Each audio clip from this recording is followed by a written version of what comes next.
UN ഐക്യരാഷ്ട്ര സമിതിയിലെ സ്ഥിരാംഗത്വം, അതായത് പെർമനന്റ് മെമ്പർഷിപ്പ്, ഈ മെമ്പർഷിപ്പിനായി ഇന്ത്യക്ക് സപ്പോർട്ടുമായി ഒരു രാജ്യം കൂടെ എത്തിയിരിക്കുകയാണ്. അത് ലോകത്തിലെ ഏറ്റവും ശക്തമായിട്ടുള്ളൊരു രാജ്യമാണ് ഫ്രാൻസ്. ഇന്ത്യക്ക് സ്ഥിരാംഗത്വം കൊടുക്കണം എന്ന് പറഞ്ഞ് ഫ്രാൻസ് ആണ് ഇപ്പോൾ രംഗത്തെത്തിയിരിക്കുന്നത്. ഐക്യരാഷ്ട്ര സുരക്ഷാ സമിതി പരിഷ്കരിക്കണമെന്ന ആവശ്യമാണ് ഫ്രാൻസ് വീണ്ടും ആവർത്തിക്കുന്നത്. അതായത് ഇന്ത്യക്ക് സ്ഥിരാംഗത്വം നൽകിക്കൊണ്ട് ഐക്യരാഷ്ട്ര സുരക്ഷാ സമിതി പരിഷ്കരിക്കണം.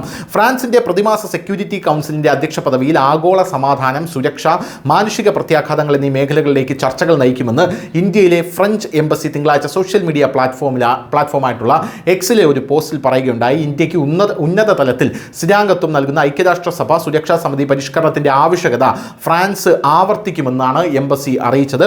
ഇന്ന് ഫ്രാൻസ് സുരക്ഷാ കൗൺസിലിന്റെ പ്രതിമാസ പ്രസിഡന്റ് സ്ഥാനം ഏറ്റെടുക്കുന്നു. മാനുഷിക പ്രത്യാഘാതങ്ങളിൽ ശ്രദ്ധ കേന്ദ്രീകരിച്ച് ആഗോള സമാധാനത്തിന്റെയും സുരക്ഷയും കുറിച്ചുള്ള പ്രധാന ചർച്ചകൾക്ക് ഇത് നേതൃത്വം നൽകും. ഇന്നത്തെ ലോകത്തെ പ്രതിഫലിക്കുന്നതിനായി ഇന്ത്യക്ക് സ്ഥിരാംഗത്വം നൽകുന്ന UNSC പരിഷ്കരണത്തിന്റെ ആവശ്യകത ഫ്രാൻസ് ആവർത്തിക്കുന്നു എന്നാണ് കൃത്യമായി ട്വിറ്ററിൽ ഇപ്പോൾ ഫ്രഞ്ച് എംബസി ഇൻ ഇന്ത്യ കൃത്യമായി അവരുടെ അഭിപ്രായം രേഖപ്പെടുത്തിയിരിക്കുന്നത്. എന്തു തന്നെയായിരുന്നാലും ഈ വർഷം ഫെബ്രുവരിയിൽ പ്രധാനമന്ത്രി നരേന്ദ്രമോദിയും ഫ്രഞ്ച് പ്രസിഡന്റ് ഇമാനുവൽ മാക്രോണും നടത്തിയ കൂടിക്കാഴ്ചയ്ക്ക് ശേഷമാണ് ഫ്രഞ്ച് എംബസിയുടെ ഈ അഭിപ്രായങ്ങൾ പുറത്തു വന്നത്.